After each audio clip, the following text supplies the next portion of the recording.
People ask me how I came to write a novel that was in the form of a scrapbook.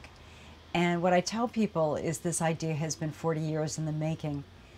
When I was a little girl, I used to go through my grandmother's and my mother's scrapbooks that they kept from their visits to Paris in the 1920s. My grandmother was very good friends with Sylvia Beach, who founded Shakespeare and Company. And in fact, she named my mother Sylvia after Sylvia Beach, and Sylvia Beach was her godmother. So during the 20s, they lived in Chicago, but during the 20s, they would come and visit her in Paris. And we have snapshots of her in the bookstore where they met James Joyce and Ernest Hemingway. And in fact, my grandmother helped smuggle Ulysses into the United States.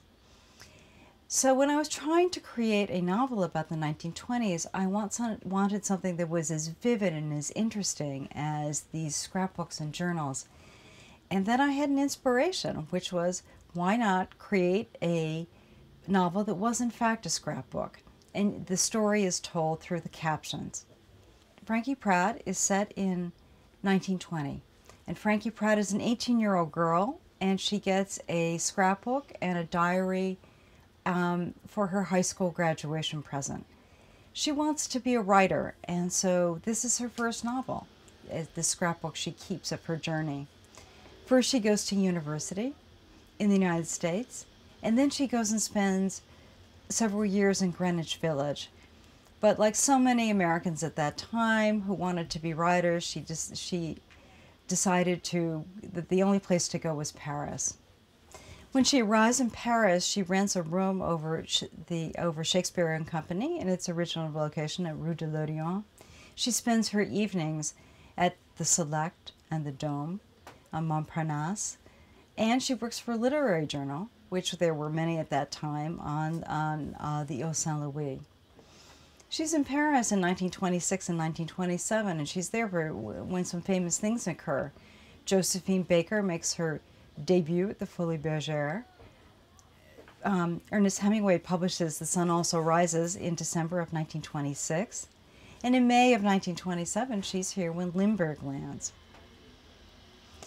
Eventually, Frankie decides that her journey is not over, and she does not quite find the love and success that she is hoping in Paris, and then heads back to the United States, where she finds it in an unexpected place. In order to create this book, I actually created a real scrapbook with scissors and glue. In all, I collected over 600 items of 1920s ephemera, including postcards, letters, photographs, menus, tickets, sheet music, fashion spreads, luggage tickets from the Mauritania, and magazine covers. I also included some treasures from my grandmother's and my mother's scrapbooks that Sylvia Beach had sent her, including a fragment from a James Joyce manuscript and some original photographs of Shakespeare and Company. I love the 1920s, and I have always dreamed of going back there. I would like to have crossed the ocean on one of the grand ocean liners.